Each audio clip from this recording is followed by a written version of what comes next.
Get in there. We finally finished this enormous project of sheet mulching this garden. Today we did the final touches. We put the mulch in between the rows. A couple of days ago we did this landscaping fabric around the edges. And now it's just ready to plant.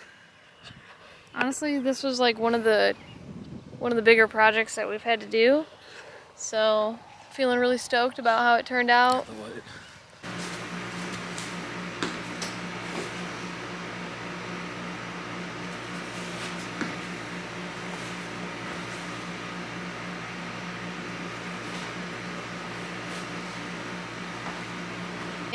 We are planting the big flower garden. I forgot to charge the camera, so I hope that it doesn't die immediately, but we're ready to go. We got a ton of plants to get in the ground. We got a couple hours before it starts raining, and then hopefully it'll all be planted by then. So here's the space. Our 5 beds. Each bed is about 25 feet long and about 30 inches wide. So I haven't done any math yet, but I know I have a lot of flowers, and hopefully they all fit.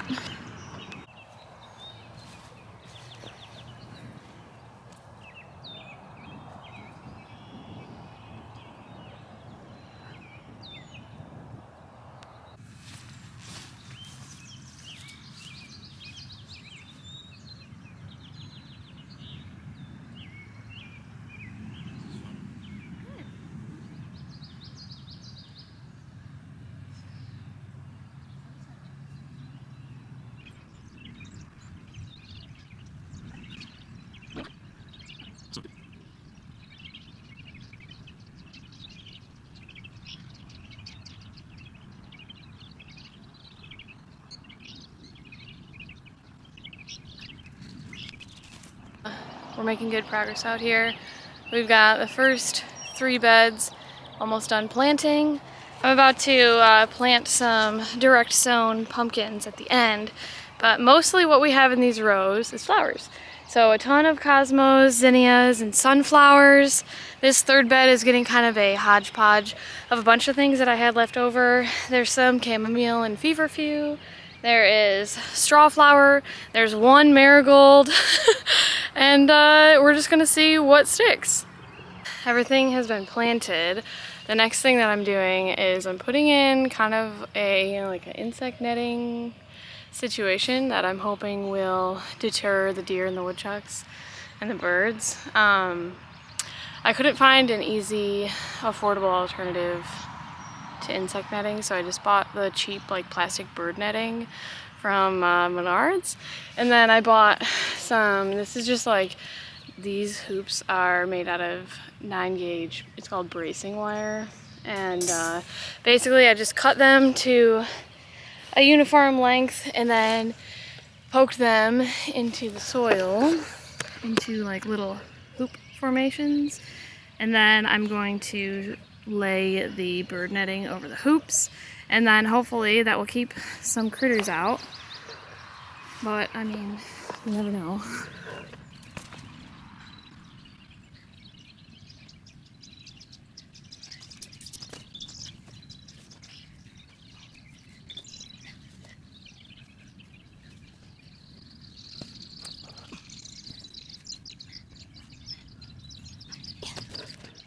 Hey, it's the next day, and I'm making bread.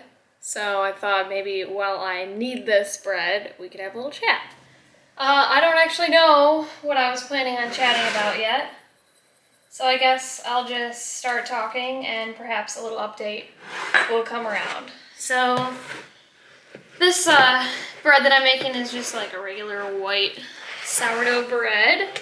I normally like to make a bread with a little bit of rye flour in it. I feel like it's extremely delicious. I actually got a recipe from this book called Northern Harvest.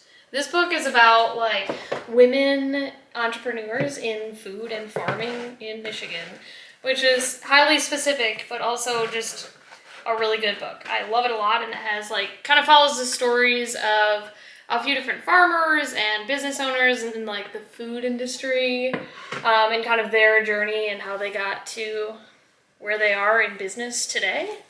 So kind of exciting, and it has a recipe from 9 Bean Rose for this sea salt and fennel sourdough boule, which I actually bought from their bakery before I had this book or had heard of it, and was obsessed with the bread. It was so good. They have amazing croissants. They have a lot of good stuff there.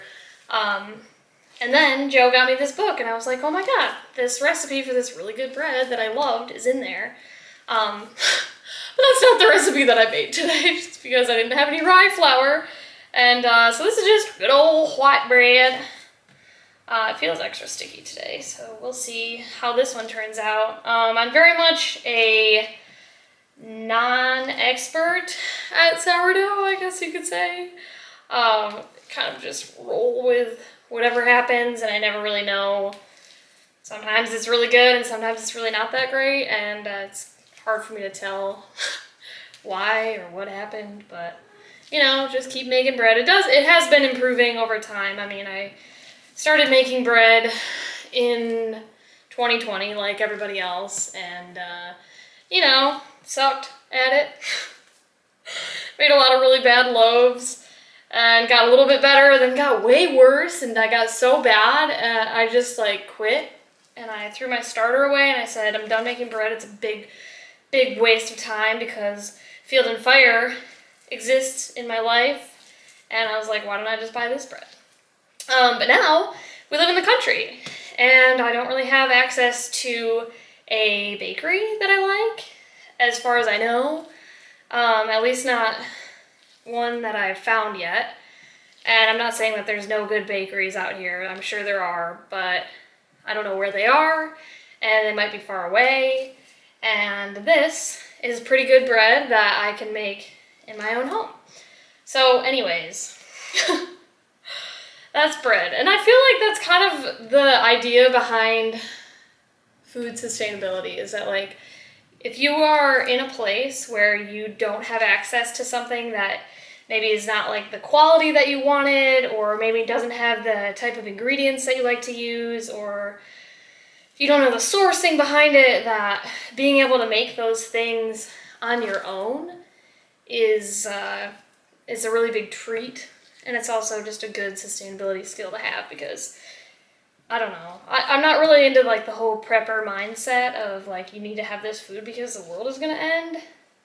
I'm more of the mindset that like, I put up food because I like to know where my food comes from. And that means for me, since I live in Michigan and I like to eat local food, we also have a little thing called winter. And what that means is that we don't really have good fresh fruit for most of the year. So when we do have fresh fruit in season throughout the summer, I really like to put up a lot of it. We do a lot of freezing, a lot of canning. I do kind of make stuff with it during the season, but for the most part, just having a freezer stocked with bags of frozen blueberries is like one of the greatest tools that you can have in your arsenal, because it's gotten so hot in the past few years. Obviously, I think is like kind of a COVID related thing, but I think I probably started canning food when I was like maybe 13 or 14 years old. I remember asking for a canner for one of my birthdays. I think it was 14th, and my mom bought me a water bath canner, and I just became obsessed with it. And that year I remember we canned a bunch of stuff. I would like go to the grocery store and buy raspberries and make raspberry jam just so I could practice canning. And we bought peaches from a roadside stand and had a hell of a time canning them because they were actually clingstone peaches and we couldn't get the damn things apart. And those kind of missteps that we had in the first year were just hilarious. And like, looking back on it now, I think everybody, the first few years that they get into food preservation and canning, I think everybody has those same missteps. And so for me, those are now like just a distant memory. And it's a lot more encouraging to go into the kitchen and can something and know that it's actually going to turn out. If I had just started canning, you know, in the last couple of years, I would still be in those learning stages. And having this house out here in the country where I don't always have access to the things that I want, it would be a lot more discouraging to be having those kind of missteps now when I actually really need the stuff that I'm putting up, as opposed to when I like lived with my parents or when I lived in the city and I had really good access to things all the time. Then was a good time for me to be making mistakes. And not to say that I don't still make mistakes, because I definitely do. Like every time I try something, there's pretty much a mistake is made. And that's just normal. But I mean, now to be in a point where I can actually utilize some of the skills and like practice the stuff that I've been practicing, it makes me feel a lot better about where I'm at. And, you know, well, that was about 7 minutes of me talking about nothing. See if I can do another 7. And I think the reason I wanted to talk about that is because there's been a lot of discouraging times between now and then. Like, I did not know how this was going to work out. I did not expect us to buy this house this year. I didn't expect it to be in this location. I didn't expect to be leaving my job at the butcher shop so soon. I didn't expect to be doing any of this farm stuff this year at all. I thought it was going to take us like several months to buy a house, and we ended up getting the first house that we even put an offer on. And so this is not really what we had planned for this time in our lives. And I just think that it really goes to show that sometimes the things that you are expecting and planning on, they don't work out because there's something really, really good about to happen for you. I believe in each person having the power to shape their situation, and especially to shape their perception of their situation.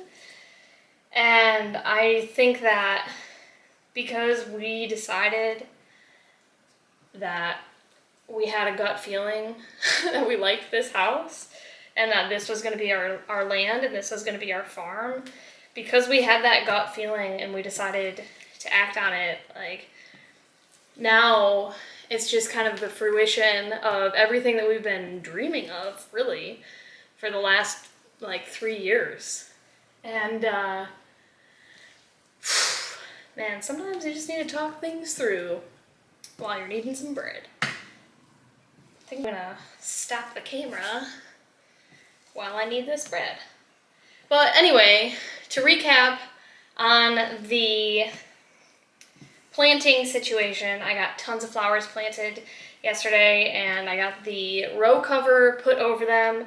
So far, they survived their first night without being completely devoured by deer and woodchuck. I don't see any pest damage or any signs of that the netting has been infiltrated. So that makes me feel good, and I think that we are on our way to a real good garden season. So thanks for watching this video of me kneading bread and trying to pretend that I'm not actually out of breath while doing it.